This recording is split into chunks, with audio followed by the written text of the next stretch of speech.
ये हैं ghost realm tales, प्रेत लोक कथाएं। डर लगे तो लाइक करो, शेयर करो और सब्सक्राइब करो। पुरानी हवेली के खंडहरों में सालों से किस्सा घूम रहा था। तहखाने में सोने, चांदी के सिक्कों से भरे संदूक छुपे हैं, मगर कोई भी जिंदा वापस नहीं आया जिसने उसे निकालने की कोशिश की। गांव का लालची जमींदार ठाकुर अर्जुन सिंह इस खजाने के लालच में अंधा हो गया था। उसने गांव के 4 मजदूरों को पैसों का लालच देकर उस तहखाने में उतारा। जब मजदूरों ने तहखाने का बंद दरवाजा खोला तो अंदर ठंडी सड़ांध भरी हवा बाहर निकली। दीवारों पर बेतरतीब खून के धब्बे और पुराने तांबे के दीपक अब भी जल रहे थे, जैसे कोई अंदर मौजूद हो। मजदूर दीवार तोड़ने लगे। अचानक दीवार के पीछे से चांदी के सिक्कों के ढेर के बीच एक कंकाल दिखाई दिया, जिसकी आंखों में अब भी जली हुई लाल रोशनी चमक रही थी।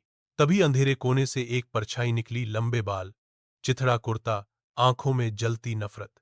वही इस खजाने का रक्षक था। सदियों पहले इसे इसी तहखाने में जिंदा दफना दिया गया था, क्योंकि इसने अपनी जान बचाने के लिए खजाना चुराने की कोशिश की थी। परछाई मजदूरों पर टूट पड़ी। कड़ाके की ठंडी हवा और भयानक चीखें गूंज उठीं। मजदूरों की आंखों से खून बहने लगा, गले में सिक्के ठूंस दिए गए। जमींदार ने बाहर खड़ा होकर सारी चीखें सुनी, लेकिन डर के मारे भाग भी नहीं पाया। जैसे ही वो तहखाने के पास गया, अचानक जंग लगे लोहे के दरवाजे ने खुद बंद होकर उसे अंदर खींच लिया। फिर कोई उसे कभी नहीं देख पाया। अब भी गांव के बच्चे कहते हैं, जो हवेली के तहखाने में खजाना ढूंढने जाता है, उसके गले में वही खून भरे सिक्के मिलते हैं। रात को हवेली के खंडहरों में अब भी सिक्कों की खनक और परछाई की हंसी सुनाई देती है।